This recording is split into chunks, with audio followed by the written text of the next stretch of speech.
আসসালামু আলাইকুম বন্ধুরা, তোমাদের নতুন আর একটা ভিডিও শেয়ার করতেছি। ভিডিওটা তোমরা দেখতে থাকো।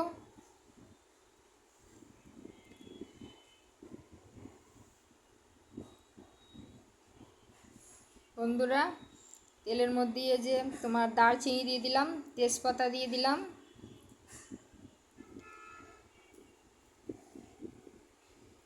পেঁয়াজ আর কাঁচামরিচ কুচানো,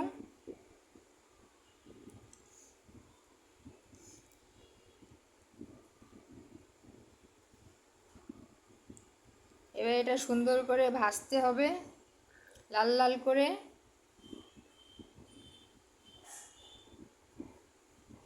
কিছুক্ষণ ভাজতে হবে লাল লাল করে।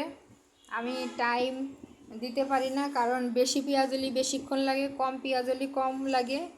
তাই যে যেরকম পেঁয়াজ দিবা সে সেরকম ভাজি করবা।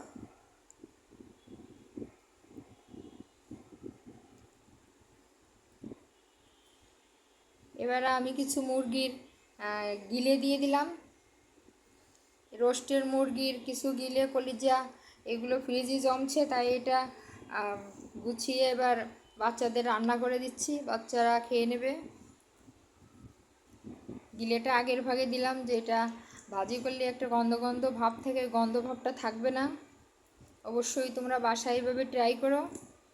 আর খুবই কম মশলার রান্না। দেখো আমি কি কি মশলা দিয়ে রান্না করি।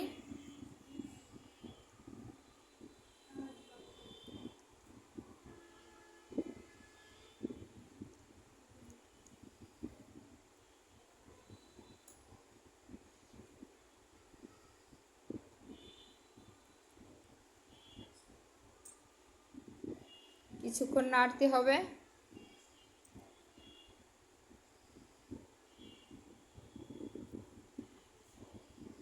ভাজা প্রায় শেষের পথে, দেখো লাল হয়ে গেছে।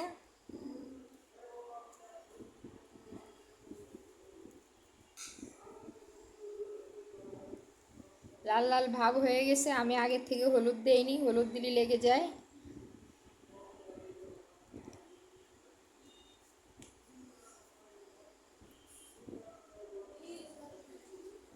এবার আমি বাকি মুরগির পা, কলিজা এগুলো দিয়ে দিচ্ছি।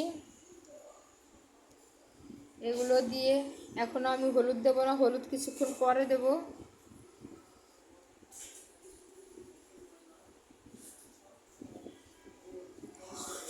এবার এটা সুন্দর করে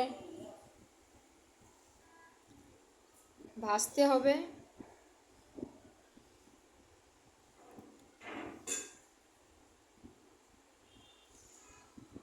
এবার বেশ কিছুক্ষণ ভাজতে হবে।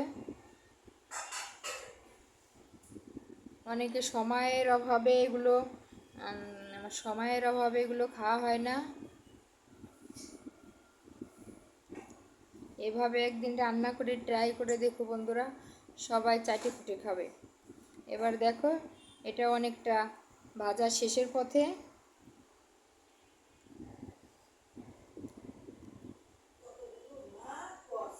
লবণ দিয়ে দিলাম পরিমাণ মতো।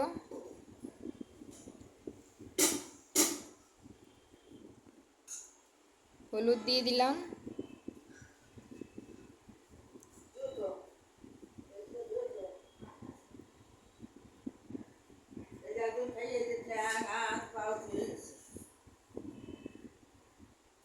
মরিচের গুঁড়ো, যে যেরকম ঝাল খাও সে সেরকম ঝাল দিয়ে নিও।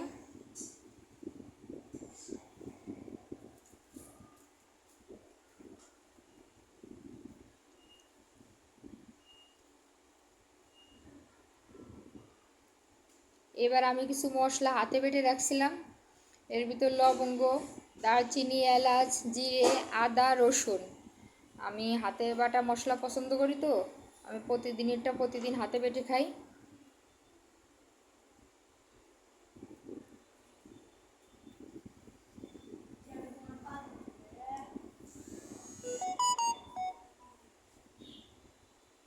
অল্প একটু পানি দিয়ে দিলাম। এবার এটা ভালোভাবে কষাইতে হবে।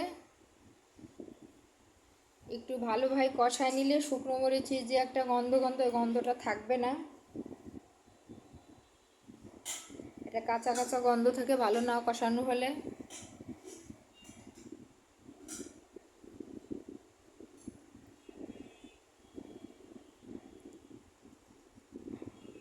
মশলাটা সুন্দর করে করে নিতে হবে।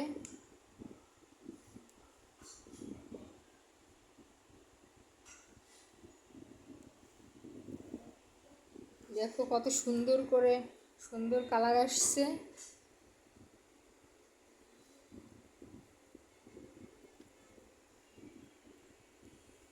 খুবই কম তেল মশলা, আমার প্রতিটা রেসিপিতে দেখবে খুবই কম তেল মশলা।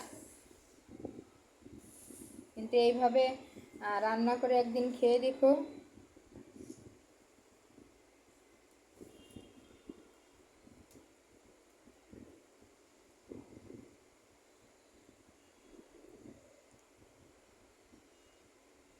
এখন আমি পরিমাণ মতো পানি দিয়ে দিচ্ছি।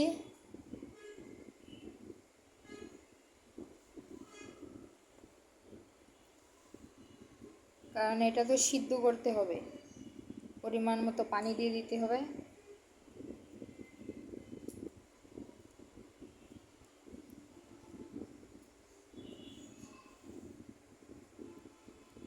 দেখো রান্নাটা শেষ পর্যন্ত দেখো।